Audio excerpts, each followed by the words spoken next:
Hello students, welcome to my YouTube channel Elex Guru. मैं योगेश पाटीदार यहाँ पर लेकर के आऊँगा आपके लिए इलेक्ट्रॉनिक्स एंड टेलीकम्युनिकेशन इंजीनियरिंग के कई सारे सब्जेक्ट्स के थ्योरी और प्रैक्टिकल के लेक्चर्स।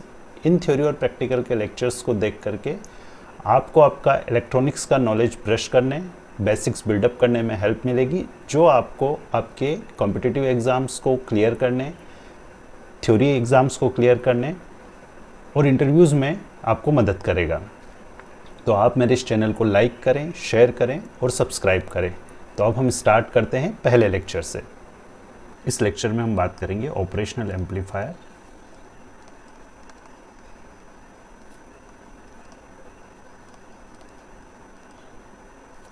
और इसके ब्लॉक डायग्राम के बारे में।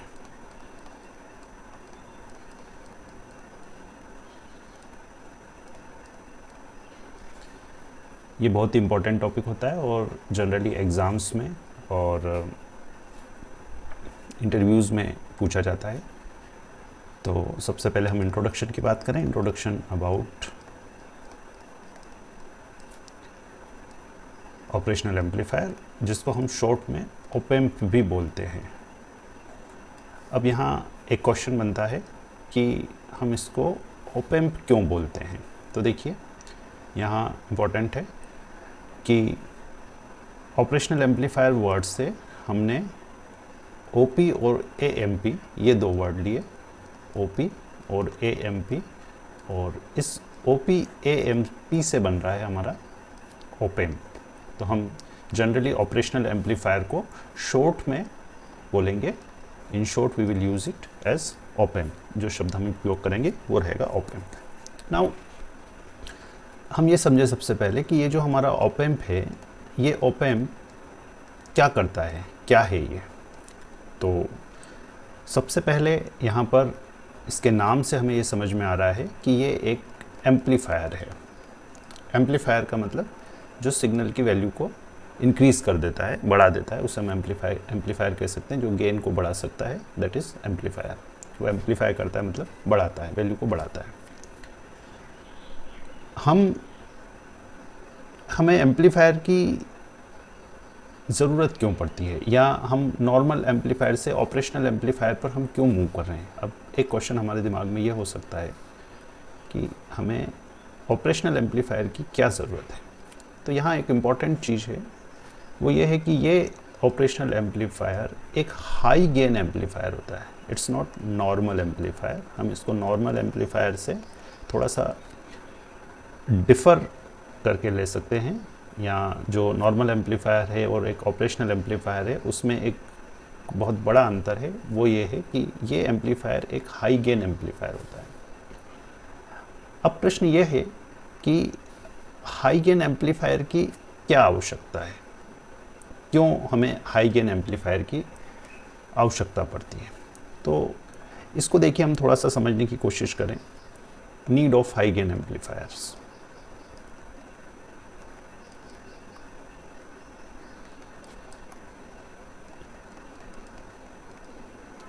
तो देखिए, जब भी हम किसी एप्लीकेशन की बात करते हैं, किसी रियल टाइम एप्लीकेशन की बात करते हैं, जैसे एग्जांपल के लिए मैं एक रियल टाइम एप्लीकेशन की बात करूं,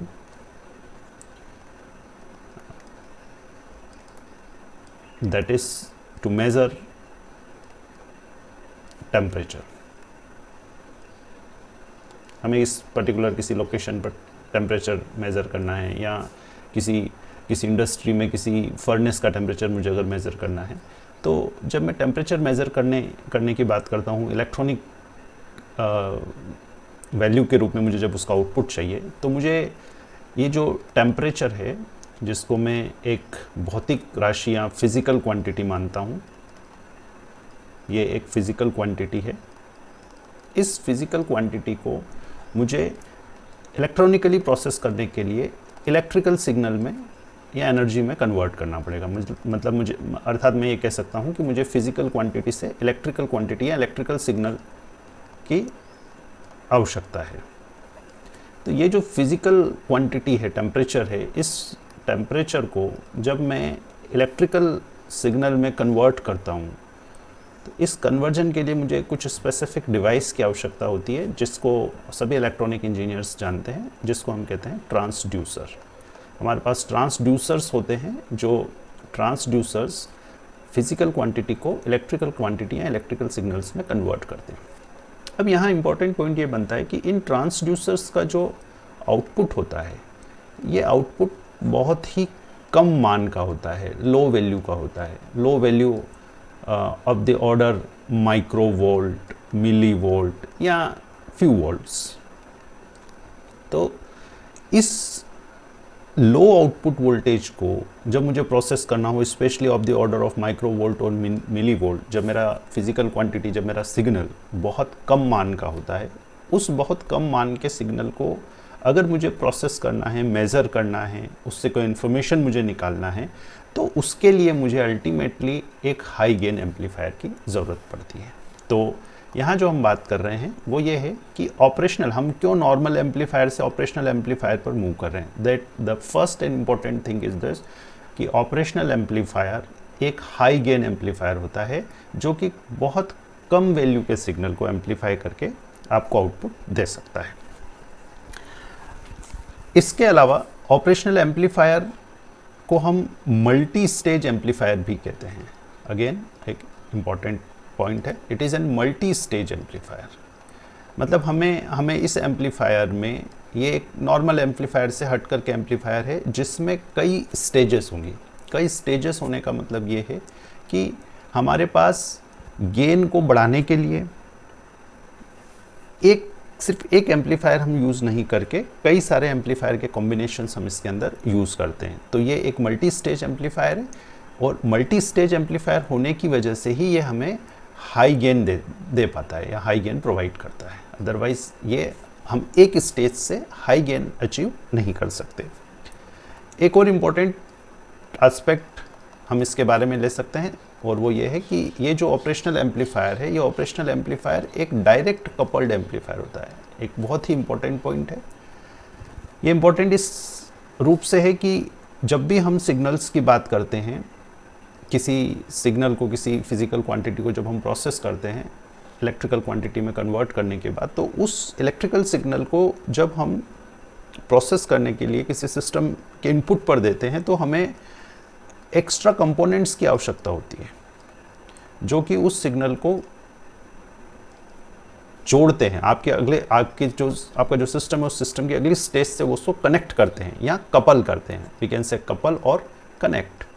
तो यहाँ पर डायरेक्ट कपल्ड है या डायरेक्ट कनेक्शन है एस्टेब्लिश हो सकता है। आपके ट्रांसड्यूसर के आउटपुट को आप सीधे ऑपरेशनल एम्पलीफायर के इनपुट पर अप्लाई कर सकते हैं। तो ऑपरेशनल एम्पलीफायर, जो कि बाकी कई सारे कंपोनेंट्स में फैसिलिटी अवेलेबल नहीं होती है, तो ऑपरेशनल एम्पलीफायर एक डायरेक्ट कपल एम्पलीफायर है, जिसमें आप सिग्नल्स को डायरेक्टली इनपुट पर दे सकते हैं। इवन जीरो फ्रीक्वेंसी सिग्नल या डीसी को भी, डायरेक्ट करंट को भी हम इसके अंदर अप्लाई कर सकते हैं। डायरेक्ट करंट या डीसी सिग्नल को भी हम ऑपरेशनल एम्पलीफायर के इनपुट पर सीधे अप्लाई कर सकते हैं। तो ये सबसे पहली बात हुई कि ऑपरेशनल एम्पलीफायर क्या होता है। Operational amplifier high gain amplifier है, मल्टी स्टेज एम्पलीफायर है, और ये एक डायरेक्ट कपल्ड एम्पलीफायर है।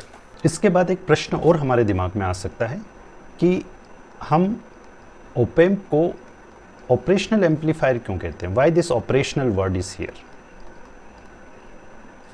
Y it is operational amplifier, why operational. तो देखिए, operational amplifier originally mathematical operations perform करने के लिए डिज़ाइन हुआ था। मैथमेटिकल ऑपरेशंस जैसे कि एडिशन, सब्ट्रैक्शन, मल्टीप्लिकेशन,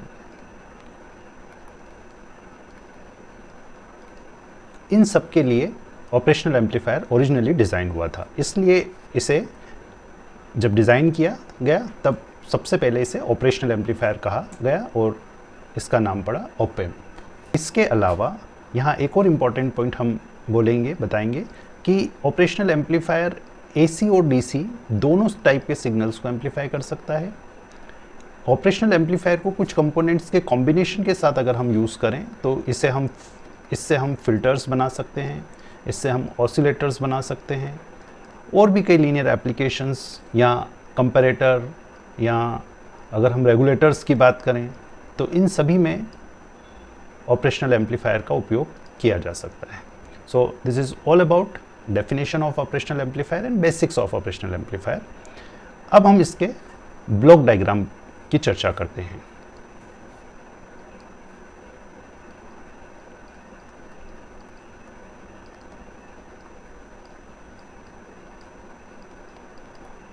तो देखिए, इनिशियली हमने आपको बताया था कि ऑपरेशनल एम्पलीफायर एक मल्टी स्टेज एम्पलीफायर है.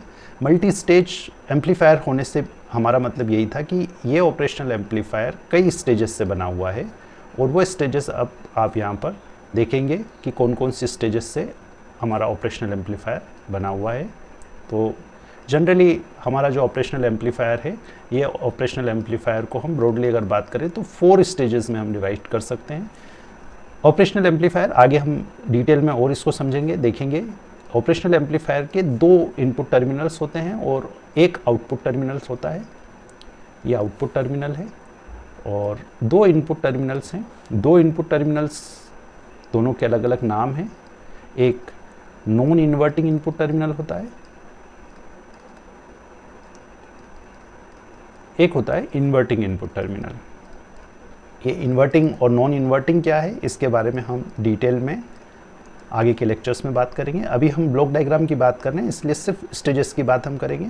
यहाँ पर ये जो 4 स्टेजेस या 4 ब्लॉक्स हमने बनाए हैं, इन्हीं को हम 4 स्टेजेस बोल रहे हैं, जिसमें फर्स्ट स्टेज को हम इनपुट स्टेज बोल रहे हैं, सेकंड स्टेज को हम इंटरमीडिएट स्टेज बोलेंगे,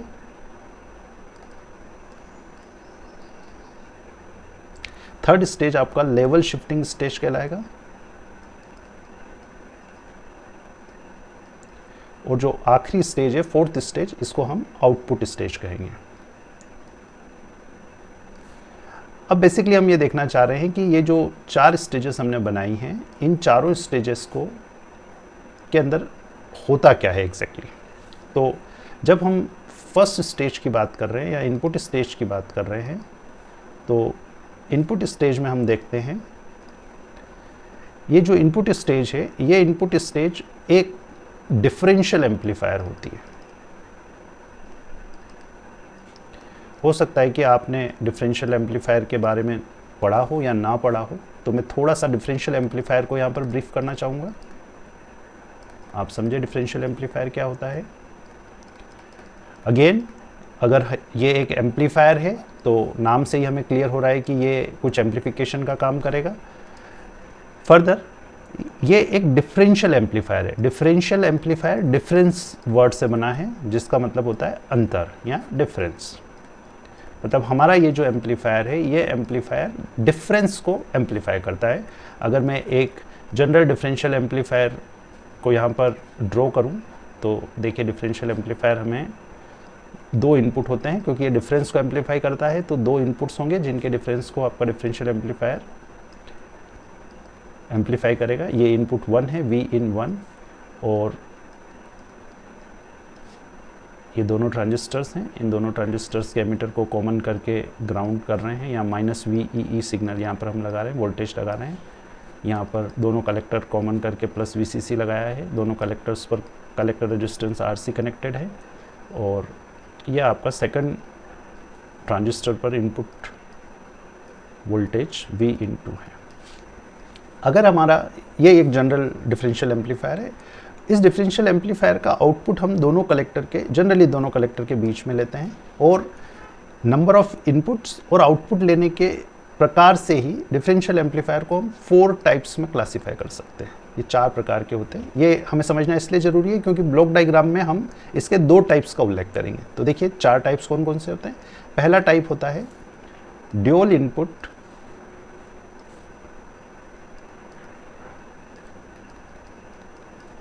बैलेंस्ड आउटपुट डिफरेंशियल एम्पलीफायर. अब इसको हम समझते हैं। ड्यूअल इनपुट क्यों कह रहे हैं? क्योंकि दोनों इनपुट उसमें प्रेजेंट होंगे, इन दोनों इनपुट का डिफरेंस वो एम्पलीफाई करेगा। और बैलेंस्ड आउटपुट का मतलब ये है कि आप आउटपुट दोनों कलेक्टर के बीच में लोगे। अगर दोनों कलेक्टर के बीच में हम आउटपुट ले रहे हैं तो ये एक बैलेंस्ड आउटपुट होगा। अगर आप एक कलेक्टर पर आउटपुट लेंगे तो अनबैलेंस्ड आउटपुट होगा। दोनों इनपुट है तो ड्यूअल इनपुट, और अगर एक इनपुट है तो सिंगल इनपुट। तो अगला टाइप हो जाएगा हमारा single input balanced output differential amplifier. अब यहाँ पर देखिए, सिंगल इनपुट मतलब एक इनपुट होगा, ये इनपुट सपोज ग्राउंड है तो एक इनपुट है और दोनों कलेक्टर के बीच में आउटपुट ले रहे हैं तो single input balanced output differential amplifier हो जाएगा। फिर dual input unbalanced output. Dual input unbalanced output means आपके दोनों इनपुट प्रेजेंट है और एक किसी कलेक्टर पर आप आउटपुट ले रहे हैं, दोनों कलेक्टर के बीच में आउटपुट नहीं ले रहे। एक कलेक्टर और ग्राउंड के बीच में अगर आप आउटपुट लेते हैं तो इसको हम कहेंगे अनबैलेंस्ड आउटपुट। तो चौथा टाइप हो जाएगा सिंगल इनपुट अनबैलेंस्ड आउटपुट। इस प्रकार से ये डिफरेंशियल एम्पलीफायर 4 टाइप के हो सकते हैं। तो यहाँ जो हम ब्लॉक डायग्राम की बात कर रहे हैं, इस ब्लॉक डायग्राम में जो पहला स्टेज है ये स्टेज डिफरेंशियल एम्पलीफायर का, और डिफरेंशियल एम्पलीफायर में भी ये dual input balanced output differential amplifier होता है। It is dual input balanced output differential amplifier. अब सबसे इंपॉर्टेंट चीज़ यहाँ पर यह है कि ये स्टेज हमें क्या देती है। तो यहाँ ये जो डिफरेंशियल एम्पलीफायर हम यूज़ कर रहे हैं, ये डिफरेंशियल एम्पलीफायर सबसे पहले तो हमें हाई गेन प्रोवाइड करेगा, और इस हाई गेन के साथ साथ एक एम्पलीफायर के लिए इम्पॉर्टेंट कैरेक्टरिस्टिक होता है इनपुट रेजिस्टेंस RI। तो ये आपको हाई इनपुट रेजिस्टेंस प्रोवाइड करता है। अब फिर से इसमें एक क्वेश्चन बनता है कि ये इनपुट रेजिस्टेंस हाई क्यों आवश्यक है। तो हाई इनपुट रेजिस्टेंस से, किसी भी एम्पलीफायर के हाई इनपुट रेजिस्टेंस होने से उस एम्पलीफायर से जब हम किसी भी वोल्टेज सिग्नल से उस एम्पलीफायर को हम ड्राइव करने की कोशिश करेंगे, मतलब लो वोल्टेज सिग्नल भी उस एम्पलीफायर को ड्राइव कर पाएगा। अगर लो वोल्टेज सिग्नल को, कम वोल्टेज सिग्नल को अगर हम हमारे एम्पलीफायर को चलाना चाह रहे हैं या ड्राइव करना चाह रहे हैं, हम उस सिग्नल को एम्पलीफाई करना चाह रहे हैं, तो उसके लिए हमारे ऑपरेशनल एम्पलीफायर का या हमारे उस पर्टिकुलर सिस्टम का इनपुट रेजिस्टेंस बहुत ज़्यादा होना चाहिए। तो ये जो डिफरेंशियल एम्पलीफायर है, dual input balanced output differential amplifier, ये आपके ओपैम्प को हाई इनपुट इम्पीडेंस प्रोवाइड करेगा, हाई इनपुट रेजिस्टेंस प्रोवाइड करेगा और गेन भी प्रोवाइड करेगा। इसके बाद हम इंटरमीडिएट स्टेट की अगर बात करें, तो ये जो इंटरमीडिएट स्टेट है, इंटरमीडिएट स्टेट आपको फर्दर, देखिए एक इनपुट स्टेज पर अभी हमने कहा कि हमारा एक डिफरेंशियल एम्पलीफायर लगा हुआ है। एक डिफरेंशियल एम्पलीफायर से अगर मुझे डिजायर्ड गेन नहीं मिल रहा है तो मुझे और स्टेजेस में, कैस्केडेड स्टेजेस में और डिफरेंशियल एम्पलीफायर्स लगाने पड़ेंगे जिससे कि गेन और बढ़ जाए। तो ये जो इंटरमीडिएट स्टेज है, ये intermediate stage basically dual input unbalanced output differential amplifier ही होते हैं। ये भी डिफरेंशियल एम्पलीफायर है और इसीलिए देखिए हम इसको मल्टी स्टेज भी बोल रहे हैं, क्योंकि आप एम्पलीफिकेशन का काम एक स्टेज में नहीं करके अलग अलग स्टेजेस में कर रहे हैं। तो ये जो आपका dual input unbalanced differential amplifier है, ये आपके गेन को, ओवरऑल गेन को इंक्रीज करता है। इसके बाद में देखिए यहाँ एक इंपॉर्टेंट पॉइंट फर्दर बनता है कि ये जो हमने स्टेजेस यूज़ की, इन स्टेजेस से हमारा जो इनपुट है उस इनपुट का DC लेवल शिफ्ट हो जाता है। These stages shifts the DC level. अभी DC शिफ्ट को हम समझे, DC शिफ्ट क्या होता है। देखिए अगर हम एक साइन वेव को कंसिडर करें जो कि ये 0 पर सेंटर्ड है, इधर आपका एम्पलीट्यूड है और इधर टाइम है। अगर मैं इस वेव फॉर्म को 0 पर ना बना करके 1 पर अगर बनाऊं तो ये मेरा DC शिफ्ट कहलाएगा। इसके कंपैरिजन में अगर हम इन दोनों वेव फॉर्म को कंपेयर करें तो हम ये कह सकते हैं कि ये जो सेकंड वेव फॉर्म है जहाँ पर ये 1 पर सेंटर्ड हो गई, ये जो आपका साइन वेव है, ये साइन वेव पहले 0 पर सेंटर्ड था, अब ये 1 पर सेंटर हो गया, मतलब ये पॉजिटिव साइड में इसमें DC शिफ्ट अपने को इस वेव फॉर्म में मिल रहा है। तो यहाँ जब हम इनपुट्स, यहाँ जब हम बात करते हैं हमारे डिफरेंशियल एम्पलीफायर में, जब हम मल्टी स्टेज डिफरेंशियल एम्पलीफायर्स हम यूज़ करते हैं गेन इंक्रीज़ करने के लिए, तो हमारा DC शिफ्ट हो जाता है। मतलब आउटपुट में अगर हम देखेंगे तो इस स्टेज के आउटपुट में अगर हम देखेंगे तो यहाँ पर हमें DC शिफ्ट मिलता है। इस डीसी शिफ्ट को रिमूव करने के लिए हम लेवल शिफ्टिंग स्टेज यूज़ करते हैं। ये लेवल शिफ्टिंग स्टेज बेसिकली एक एमीटर फॉलोवर सर्किट होता है जिसमें कि इनपुट कांस्टेंट करंट सोर्स होता है। कांस्टेंट करंट सोर्स के साथ एक एमीटर फॉलोवर सर्किट हम यूज़ करते हैं जो कि इस डीसी शिफ्ट को, जो इसकी प्रीवियस स्टेजेस की वजह से इंट्रोड्यूस हुआ है, उस डीसी शिफ्ट को रिमूव करेगा। तो यहाँ इस ब्लॉक पर आते आते हमारा गेन हमें मिल चुका है, हमारा इनपुट इम्पीडेंस हमें मिल चुका है और डीसी शिफ्ट भी हमने रिमूव कर दिया। इस आउटपुट को यहाँ डीसी लेवल शिफ्टिंग स्टेज के बाद जो हमें आउटपुट मिल रहा है, इस आउटपुट को output stage zero output resistance provide करने के लिए यूज़ होती है।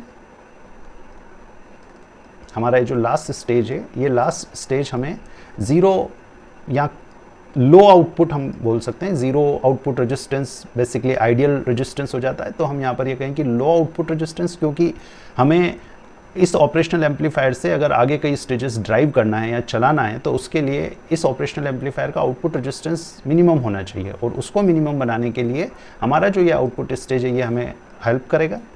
फर्दर करंट कैपेबिलिटीज़ बढ़ाने के लिए, वोल्टेज स्विंग बढ़ाने के लिए हम इस आउटपुट स्टेज का यूज़ करते हैं, जो कि एक complementary symmetry push pull amplifier होता है।